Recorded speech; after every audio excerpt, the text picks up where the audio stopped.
Madame la présidente, madame la ministre, madame, monsieur les rapporteurs, mes chers collègues, nous examinons donc ce matin les crédits de la mission Enseignement supérieur et recherche. Leur examen intervient dans un contexte très particulier. D'une part, l'enseignement supérieur doit répondre à la crise existentielle des jeunes générations qui se projettent dans un avenir assombri par le virus et ses conséquences. D'autre part, la loi pluriannuelle de programmation de la recherche vient de modifier les règles du jeu financier qui régissent ce domaine si particulier de la recherche. Ces deux défis justifient à nos yeux la hausse importante des crédits alloués à cette mission. Ainsi, le ministère de l'Enseignement supérieur et de la Recherche bénéficiera de 357 millions d'euros de crédits supplémentaires, alors que la hausse totale des crédits se chiffre à près de 580 millions pour les deux programmes, de nombreux emplois créés. Cette hausse des crédits pour l'année 2021 est la bienvenue.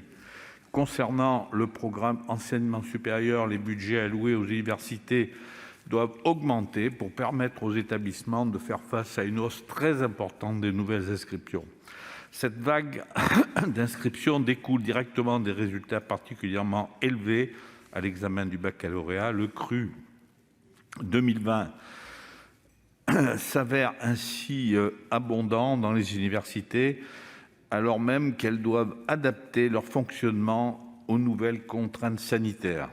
Je salue la rénovation thermique de l'immobilier universitaire qui est très vétuste, pour près de 4 milliards d'euros dans le plan de relance, ainsi que les mesures sociales pour les étudiants.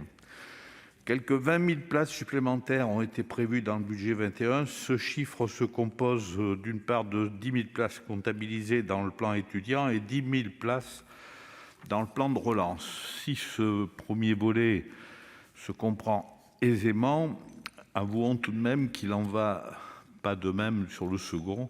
Les crédits du plan de relance doivent être bien sûr complètement pérennisés. Au-delà de ces remarques d'ordre comptable, cette hausse doit nous interroger sur la façon dont nous accueillons les étudiants.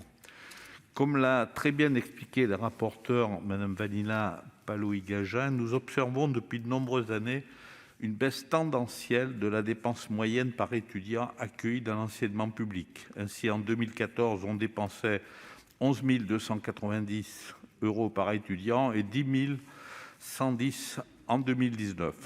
Sans parler de l'enseignement privé qui va bénéficier de très peu d'augmentation par rapport aux effectifs accueillis.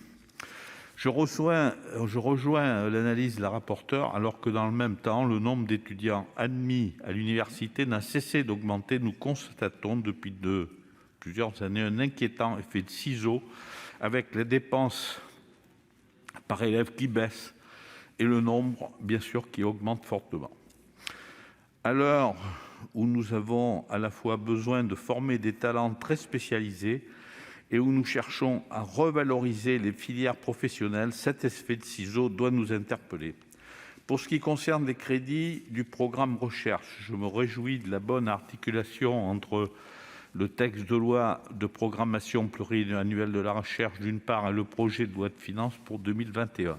La mission qui nous intéresse aujourd'hui va ainsi fournir une ossature budgétaire aux principales avancées de la LPR. Il s'agira de permettre à ce projet de loi de monter rapidement en charge et de livrer ses premiers effets, insuffler une dynamique à la recherche qui s'articulera aussi avec d'autres dispositifs qui ne figurent pas dans cette mission budgétaire. Ainsi, le 4e programme d'investissement d'avenir apportera dès l'année prochaine plus d'1 milliard d'euros, de même que le plan de relance injectera plus de 800 millions d'euros supplémentaires dans la recherche. Ces crédits extra-budgétaires contribueront utilement à soutenir la dynamique engagée par la LPR. Le groupe Les Indépendants accueille favorablement ces crédits, recherche et enseignement supérieur, votera en faveur des amendements proposés par la commission des finances. Je vous remercie. Merci, cher collègue. J'appelle maintenant